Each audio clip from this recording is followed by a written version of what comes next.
অহংকারী মানুষ নিজ প্রশংসায় পঞ্চমুখ থাকে। অধিকাংশ অহংকারী পৃথিবীতে তার শাস্তিও ভোগ করে। আর যারা কল্যাণ ও সফলতা চায় তারা নিজেদেরকে লুকিয়ে রাখতে পছন্দ করে।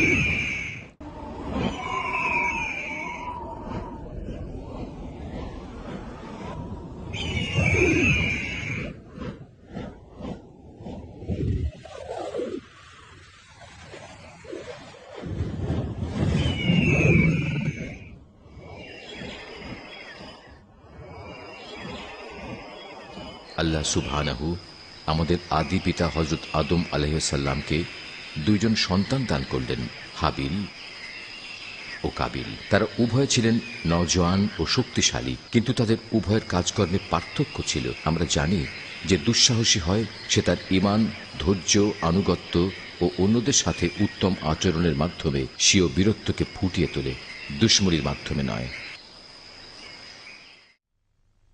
بسم الله الرحمن الرحيم نحن نقص عليك أحسن القصص بما أوحينا إليك هذا القرآن পরম করুণাময় ও অসীম দয়ালু আল্লাহর নামে শুরু করছি। আমি তোমার নিকট উত্তম কাহিনী বর্ণনা করছি, যেভাবে আমি তোমার নিকট এ কোরআন অবতীর্ণ করেছি। সূরা ইউসুফ, আয়াত ৩।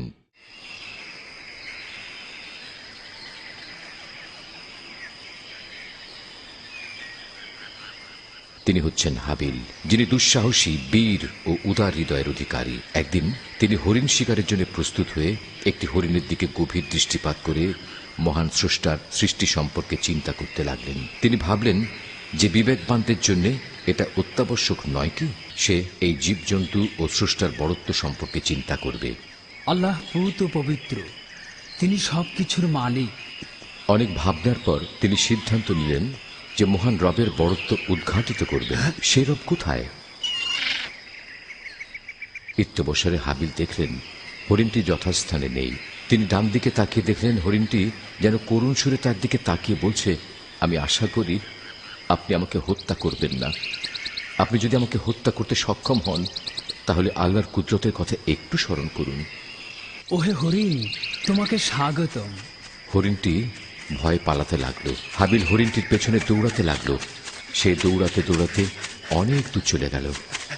এই হরিণ, থামো! কোথায় যাচ্ছ? আমি তো তোমার জন্য অপেক্ষা করছি। থামো!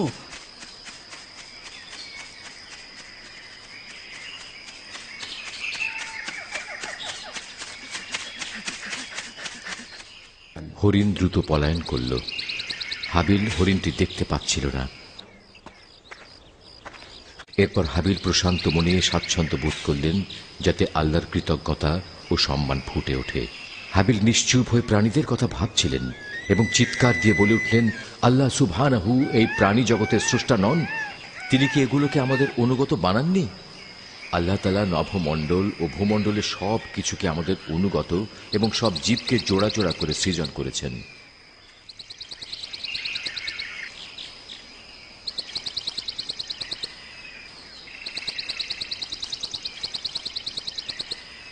পূত ও পবিত্র সে সত্তা, যিনি সব সৃজন করেছেন।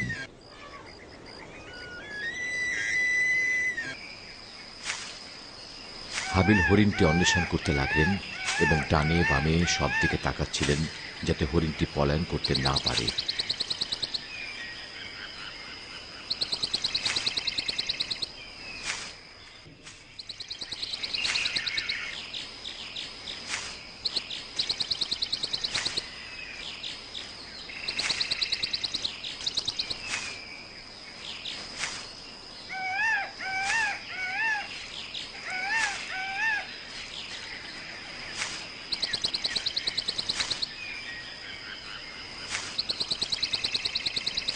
হরিণটিকে সামনে পেলেন, কিন্তু হরিণ এবার আর পালাচ্ছে না।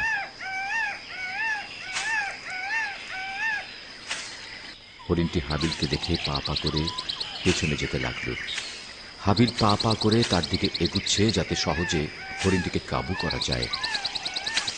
হরিণটি পিছু যাচ্ছে আর হাবিল এগুচ্ছে।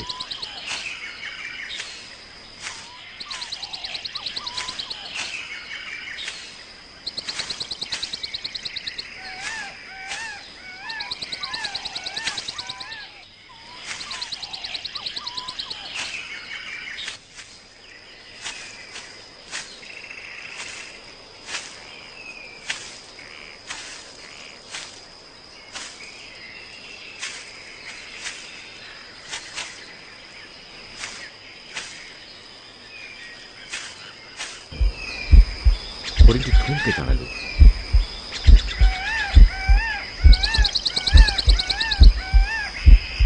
এই সময় একটি হরিণ শাবক এসে তার মায়ের সাথে আলিঙ্গন করছে। এই দৃশ্য দেখে হাবিলের হৃদয়ে সোহাগ ও ভালোবাসায় নেচে উঠল। হাবিল শিকার থেকে ফিরে আসলেন। মহান সেই সত্তা যিনি শাবক ও হরিণীর সাথে কেমন হৃদ্যতা সৃষ্টি করেছেন। না না, আমি তাকে হত্যা করতে পারবো না। এই বাচ্চা ও তার মায়ের সাথে বিচ্ছেদ ঘটাতে পারবো না। হাবিল প্রচন্ড গর্জন শুনে ডান দিকে তাকালেন। এরপর পিছনে অনেকগুলো হিংস্র জন্তু দেখতে পেলেন যারা তার দিকে ধেয়ে আসছে। তিনি তাদের আক্রমণ থেকে বাঁচার জন্য দ্রুত পালাতে লাগলেন। তিনি আল্লাহর দরবারে সাহায্য প্রার্থনা করলেন। হে আল্লাহ, তুমি আমাকে বাঁচাও, আমাকে সাহায্য করো।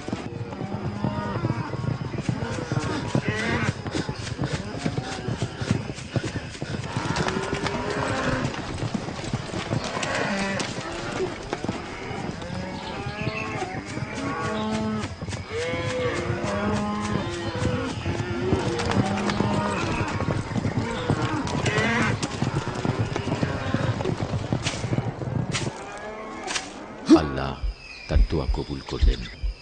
তিনি সামনে একটি পুকুর পেলেন এবং পানিতে ঝাঁপিয়ে পড়লেন।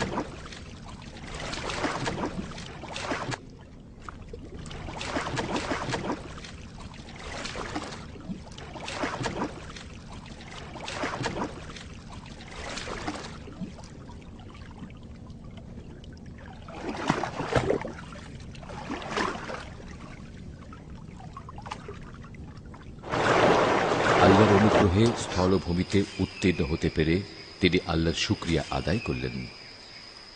সমস্ত প্রশংসা তার, যিনি আমার ডাকে সাড়া দিয়েছেন এবং আমাকে সঠিক পথ প্রদর্শন করেছেন। তিনি হেদায়েত দান না করলে আমরা হেদায়েত পেতাম না। হাবিল তার ভাইয়ের কাছে ফিরে আসতে দেরি করল। সে তার জন্য দীর্ঘ অপেক্ষা করছিল। রাতের পর রাত গড়াচ্ছে, কিন্তু হাবিল ফিরে আসছে না। হাবিলের দিনগুলো নানা ঘটনায় পরিপূর্ণ ছিল। কাবিল হাবিলের সাক্ষাতের প্রহর গুনছে।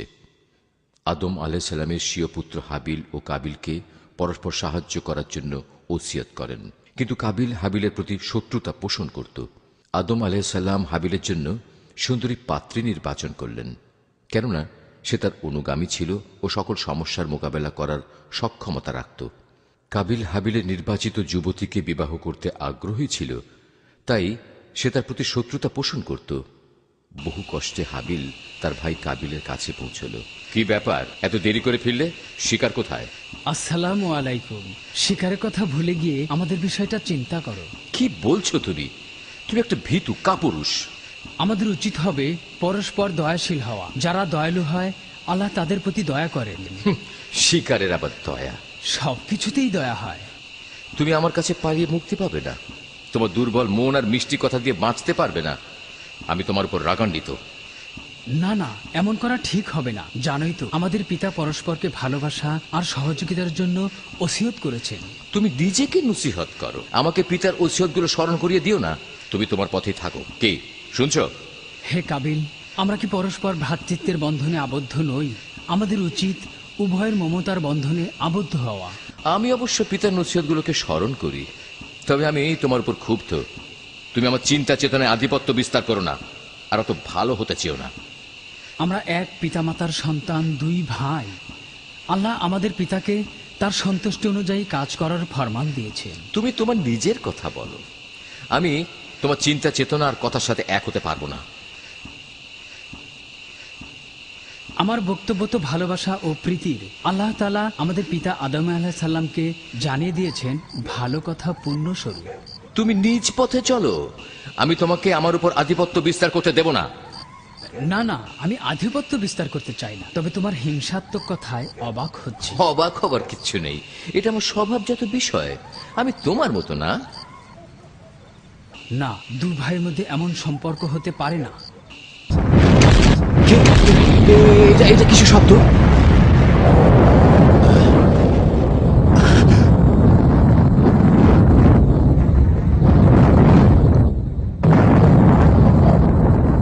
ভাই কাবিল, ওই আগুনের লেলিহান শিখার দিকে তাকিয়ে দেখো, সবকিছু পুড়িয়ে ছাই করে দিচ্ছে। আমাদের উচিত বাঁচার জন্য একটা কিছু করা। আল্লাহর কাছে ক্ষমা চাওয়া ছাড়া আর কোনো পথ নেই। হাবিল আল্লাহর কাছে প্রার্থনা করল, হে আল্লাহ, আমাদেরকে জাহান্নাম থেকে মুক্তি দাও এবং এমন কাজ থেকে বিরত রাখো যা আমাদেরকে জাহান্নামের নিকট নিয়ে যায়। কাবিল হাবিলের কোনো কথায় ভ্রুক্ষেপ করছিল না। ভালোবাসা ও সম্প্রীতির উত্তম পন্থা হচ্ছে ক্ষমা ও উদারতা। এই পন্থা বন্ধু ও ভাইদের মধ্যে সৃষ্ট সকল শয়তানি ষড়যন্ত্রকে নস্যাৎ করে দেয়। হাবিল নিজ কাজে ফিরে যায় এবং চিন্তামগ্ন হয়ে নিজ ভাইকে সন্তুষ্ট করার জন্য প্রচেষ্টা করে।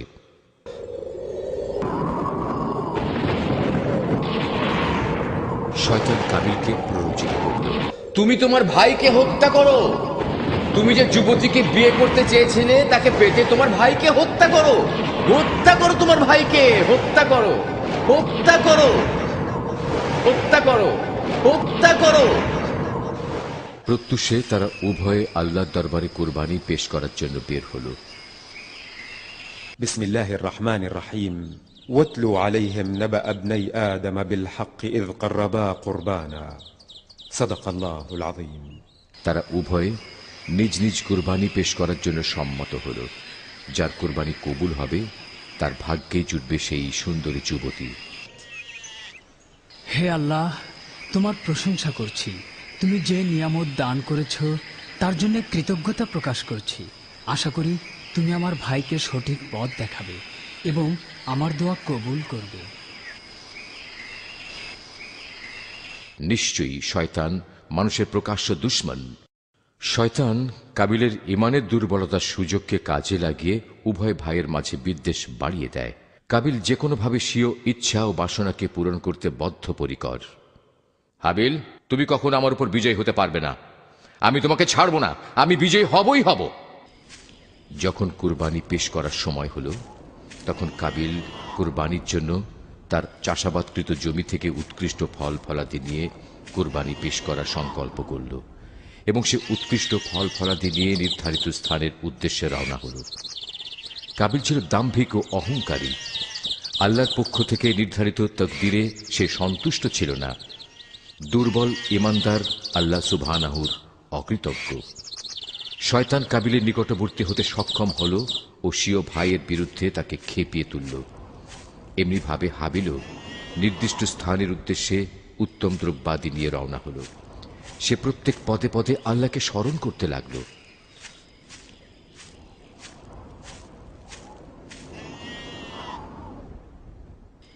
যখন তিনি নির্ধারিত স্থানে পৌঁছলেন তখন জানতে পারলেন তার ভাই ইতিপূর্বে কোরবানি পেশ করেছে। তিনি কোরবানির জন্য নিয়ে যাওয়া দ্রব্যাদি যথাস্থানে রেখে আসমানের দিকে বিনয়ের সাথে হাত উঠিয়ে দোয়া করলেন, হে আল্লাহ, আমার জন্য যা ভালো মনে করেন তাই নির্বাচন করুন।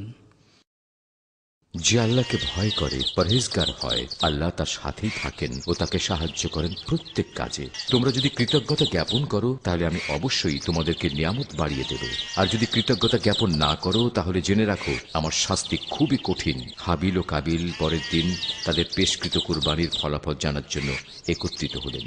ইহা অতি সুস্পষ্ট যে আল্লাহর বন্ধনে বিশ্বাসী হাবিলের দেওয়া কোরবানি কবুল করলেন, আর কাবিলের কোরবানি কবুল করেননি। তাই সে তার ভাইকে প্রত্যাখ্যান করল। তার চক্ষুদয়ে অনিষ্টতা ফুটে উঠল। শয়তান কাবিলকে আবার প্ররোচিত করল, তুমি যদি তাকে পেতে চাও তাহলে তুমি তোমার ভাইকে হত্যা করো, হত্যা করো।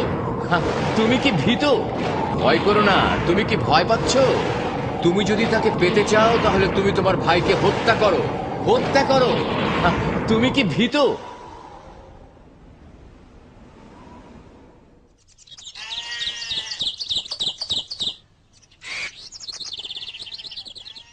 কাবিল শয়তানের প্ররোচনায় সাড়া দিল। সে শয়তানের পদাঙ্ক অনুসরণ করে ক্ষতিগ্রস্তদের অন্তর্ভুক্ত হল। একদিন হাবিল দুম্বা ও বকরি চড়াতে গিয়ে বিশ্রাম নিচ্ছিল। ইত্যবসরে হাবিল দেখতে পেল কাবিল বড় একটা পাথর নিয়ে তার দিকে এগিয়ে আসছে।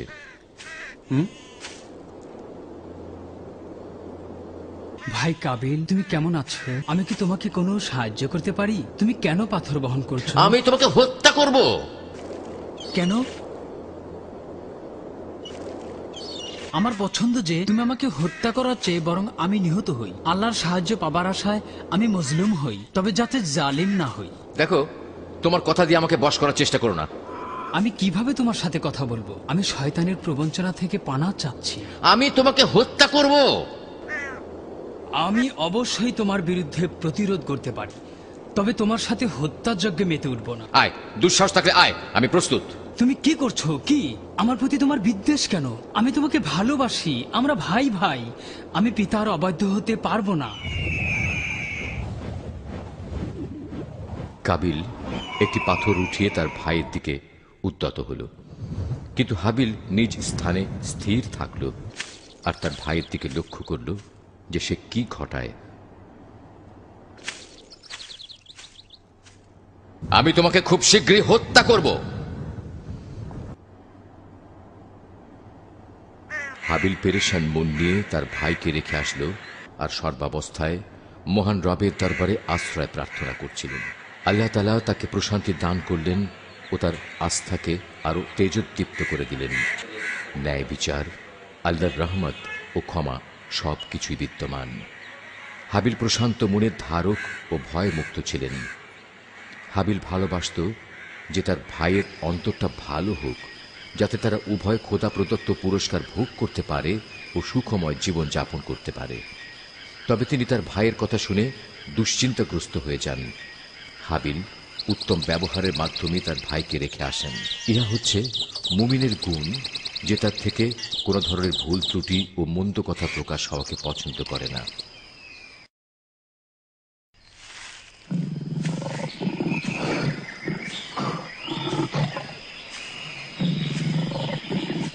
একদিন তারা দুই ভাই জঙ্গলে একত্রিত হল।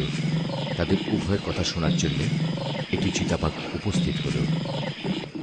ভাই কাবিল, তুমি আমাকে আর কষ্ট দিয়ে আমি জানি তুমি ভীতু, তুমি এই বাঘকে দেখে ভয় পাচ্ছ। না না, আমি হত্যা করা পছন্দ করি না। কিন্তু তুমি তো জানো আমি শিকারকে পছন্দ করি, কারণ আমার শক্তি আছে। আমাদের উচিত ভালো কাজের উদ্দেশ্যে শক্তি দেখিয়ে আল্লাহর সন্তুষ্টি অর্জন করা। তুমি এই বাঘকে হত্যা করার সামর্থ্য রাখো না, তাই এসব কথা বলছো। ভাই কাবিল, তুমি বেশি বাড়াবাড়ি করো না। আল্লাহর কসম করে বলছি, আমি কোনো ধরনের রক্ত প্রবাহিত করব না। ইতিমধ্যে বাঘটি পুরোপুরি দৃশ্যমান হল।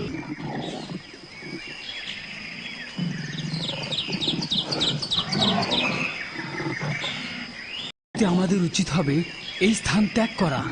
তুমি আমার উপর প্রভাব খাটাতে চেও না। তোমার মন চাইলে তুমি চলে যাও, আমি এখানে একাই থাকবো।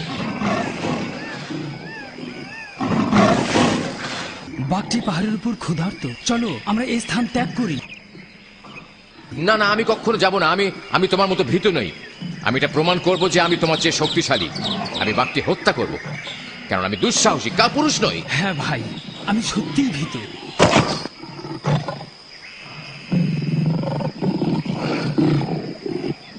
হে বাঘ, এসো এসো, আমি দুঃসাহসী কাবিল। আমি তোমাকে হত্যা করব, তোমাকে দীর্ঘ সময় দেব না। হে ভীতু বাঘ, তুমি কিসের অপেক্ষা করছো?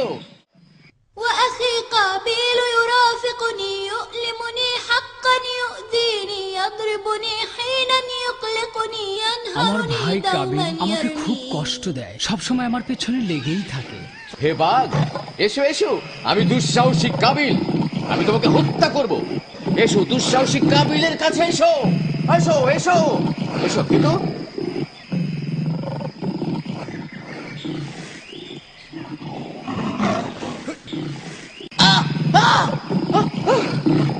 হাবিল, হাবিল, আমাকে বাঁচাও। বাঘটা আমাকে খতম করে দেবে। বাঁচাও, বাঁচাও, বাঁচাও। এই ভীতু, ভীতু, এদিকে এসো। বাঘটা আমাকে মেরে ফেলছে। তুমি আমাকে বাঁচাও।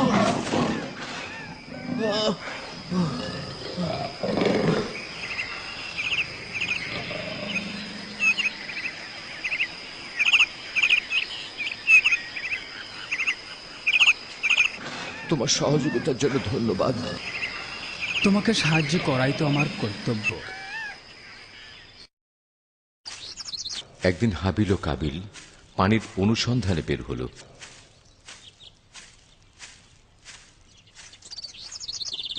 পথিমধ্যে তাদের একটি গর্ত পার হওয়ার প্রয়োজন হল।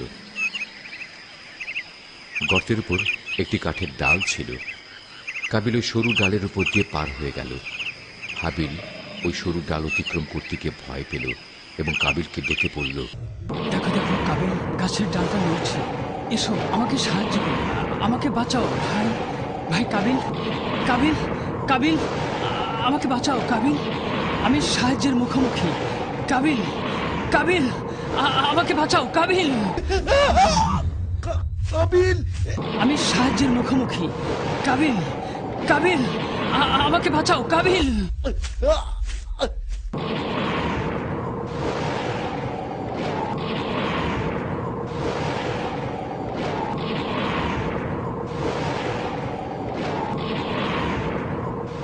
হাবিল পরিশেষে আল্লাহর সাহায্যে বেঁচে গেল ও তা অতিক্রম করতে সক্ষম হল।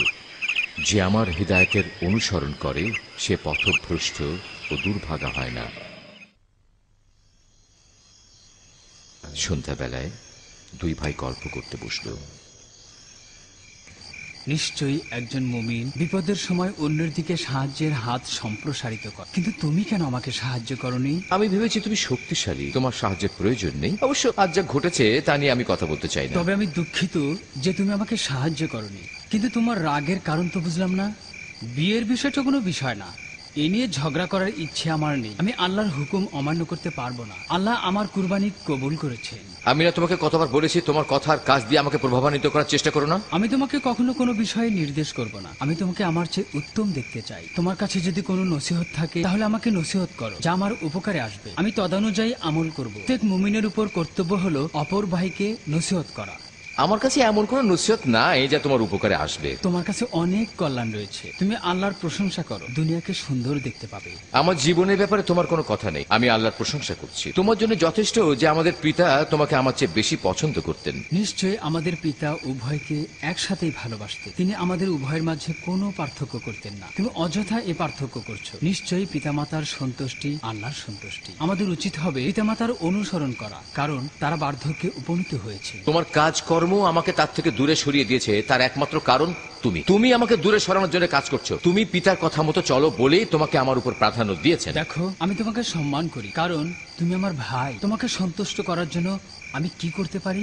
দেখো, তোমার কথা দিয়ে আমাকে ধোকা দিও না। আমি সিদ্ধান্ত নিয়েছি, হয় তাকে বিয়ে করব কিংবা পৃথিবী থেকে বিদায় নেব। আর হ্যাঁ, আমাদের পিতা যখন আসবেন তখন তাকে আমার এই সিদ্ধান্তের কথা জানিয়ে দিও। আশা করি তিনি শান্ত হবেন। আমার সাথে তোমার উপস্থিতি সৌভাগ্যে। তুমি এমন সিদ্ধান্ত নিও না, এ বিষয়ে কোনো চিন্তা করো না। এটা আমার নিশ্চিত সিদ্ধান্ত, এতে তোমার চিন্তার কোনো প্রয়োজন নেই। কি বুঝেছ? রাত গভীর হচ্ছে, তবু হাবিল কাবিল গল্পে রত। হাবিল তার ভাইকে পছন্দ করত এবং তাকে ভুল পথ থেকে ফিরিয়ে আনার প্রচেষ্টায় রত, কিন্তু তার সকল কথা ও প্রচেষ্টা ব্যর্থ হল। ইতিমধ্যে সূর্যোদয় হল ও সূর্যের আলো পৃথিবীকে আলোকিত করছিল।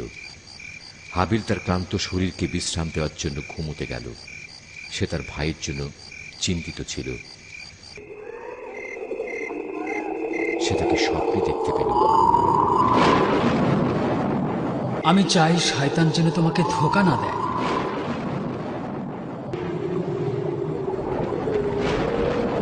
শয়তান থেকে পানা চাও। শয়তান আমাদের মাঝে বিচ্ছেদ ঘটাতে চায়। সে মানুষের শত্রু। কাবিল, ভুলে যেও না।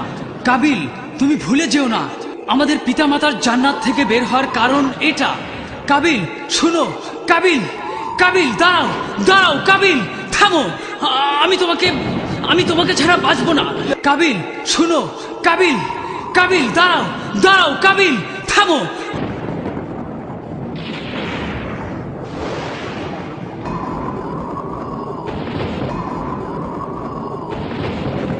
তুমি আমার দিকে তাকাও। আমি তোমাকে ভালোবাসি। কাবিল, ওদিকে যেও না। তুমি কোথায় যাচ্ছ কাবিল? কাবিল, কাবিল, আমি তোমাকে দেখতে পাচ্ছি। তুমি বিপদের সম্মুখীন। তুমি কি তোমার সামনে জাহান্নাম দেখতে পাচ্ছ না? কাবিল, আগুন থেকে নিজেকে রক্ষা করো। কাবিল, কাবিল, আগুন থেকে বাঁচো।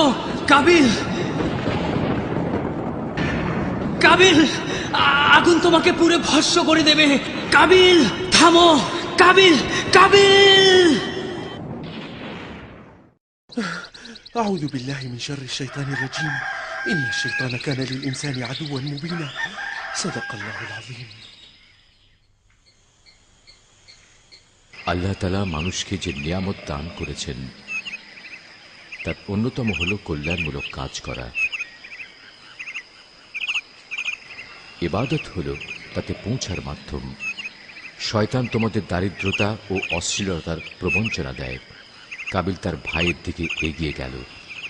অনিষ্টতা তার চেহারায় ফুটে উঠেছে। শয়তান তাকে তার প্রবঞ্চনায় আবদ্ধ করতে সক্ষম হয়েছে।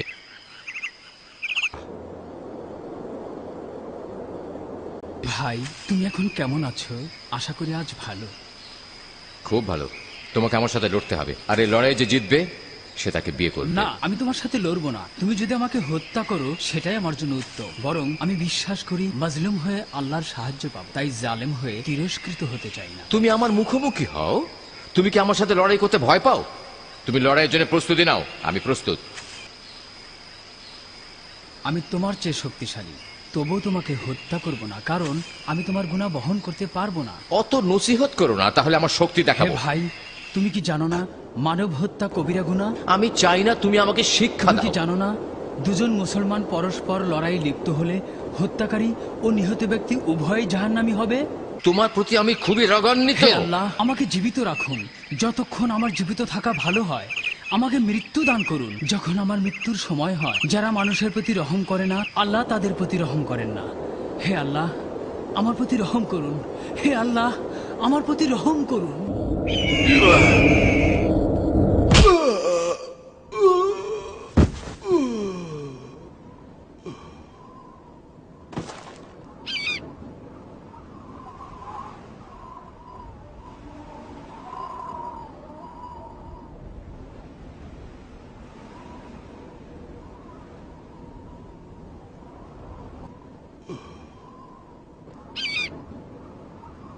উফ উফ, আমার মাথা ব্যথা আমাকে কষ্ট দিচ্ছে।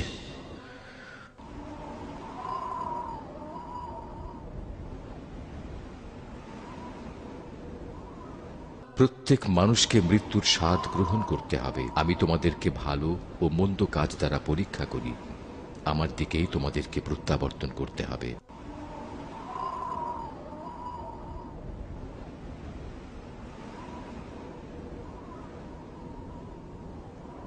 ما ذنبي حتى يقتلني أنا لم أفعل لأخي شيئا أحقاد أخي لن تجعلني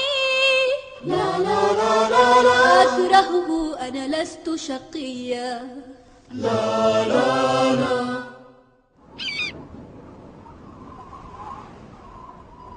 হাবিল ভাই আমার, তোমার কি হয়েছে? তুমি নড়াচড়া করছো না কেন?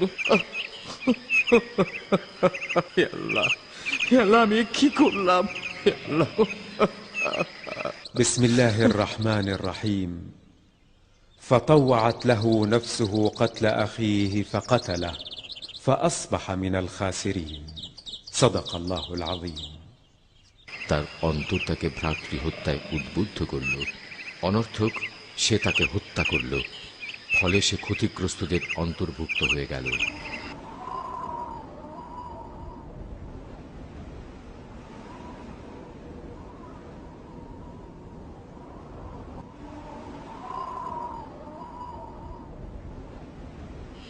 কাবিলের সাথে কাউকে পাওয়া যাচ্ছে না যে তাকে বলবে সে তার ভাইয়ের লাশ কি করবে।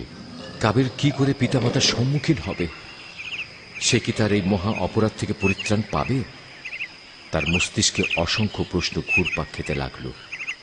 কাবিল তার ভাইকে টানতে টানতে অনেক দূর নিয়ে গেল। অতঃপর সে তার পাশে বসে স্বীয় অপকর্মের জন্য লজ্জিত হল। তার অন্তরে দুঃখ, কষ্ট, ব্যথা ও লজ্জা অনুভূত হতে লাগলো। অথচ লজ্জিত হওয়ার সময় ফুরিয়ে গেছে। যা ঘটে গেছে তা কোনোদিন ফিরে আসবে না। আল্লাহ শয়তানকে অভিশপ্ত করুক। কেন কেন আমি তার প্রবঞ্চনায় পড়লাম? দিনের পর দিন চলে যাচ্ছে। কাবিল তার ভাইয়ের পাশে বসে স্বীয় কাজের জন্য চিন্তা করছে। সে কবিরা গুনাহ করেছে, যে গুনাহকে দিবস ঢেকে নেয় না ও রাত গোপন করে না। হাবিল ও কাবিলের এ ঘটনা যুগ পরম্পরায় বর্ণিত হয়ে আসছে, যাতে তা প্রত্যেক খোদাভীত ব্যক্তির জন্য শিক্ষণীয় হয়। আল্লাহ তাআলা এটিকে পবিত্র কোরআনে উল্লেখ করেছেন। কাবিল ভাইয়ের লাশকে আবার এক স্থান থেকে আরেক স্থানে স্থানান্তর করতে লাগল। তার মনে উদয় হচ্ছিল যে কেউ তাকে ডাকছে, হে ভাইয়ের হত্যাকারী, হে ভাইয়ের হত্যাকারী। সে যেখানে যাচ্ছিল এই আওয়াজই শুনতে পাচ্ছিল। সে আওয়াজ শুনে ওই স্থান থেকে পালাতে থাকে। সে অনুভব করতে পারল যে গাছপালা, তরুলতা, নদ নদী, পাহাড় পর্বত সবাই তাকে তিরস্কার করে এইভাবে ডাক দিচ্ছে। সে কি করবে এ নিয়ে চিন্তিত। সে কোনো কিছুই করতে পারছিল না।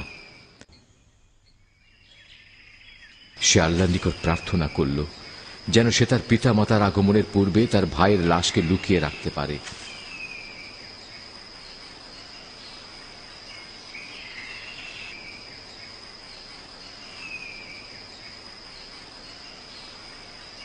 সে দেখতে পেল যে একটা কাক তার ঠোঁট দিয়ে একটি মৃত কাককে টেনে নিয়ে যাচ্ছে।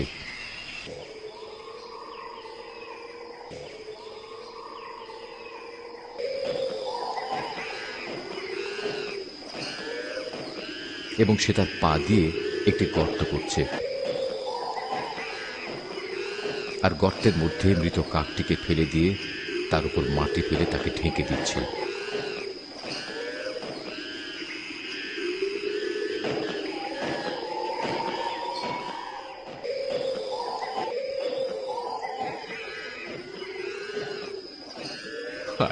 আমি সামান্য কাকের মতো কাজ করতেও অক্ষম হলাম।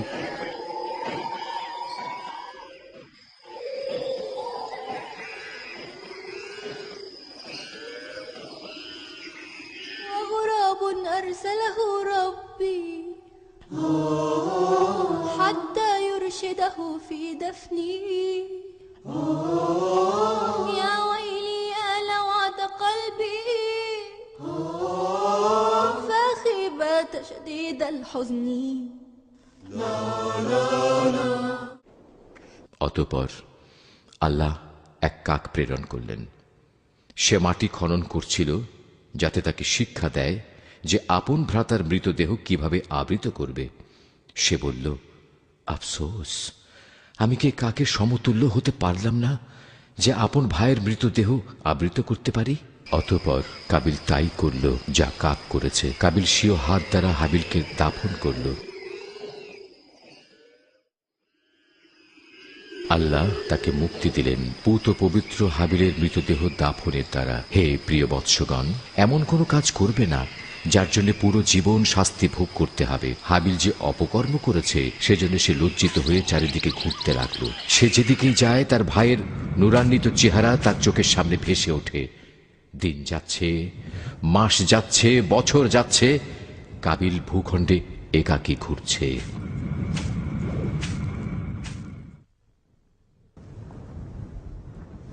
আল্লাহ তাআলা দুনিয়ার যে স্বাদ আস্বাদন করার জন্য আমাদেরকে সৃষ্টি করেছেন, সে তার সুন্দর জীবনে সেই স্বাদ খুঁজে পাচ্ছে না।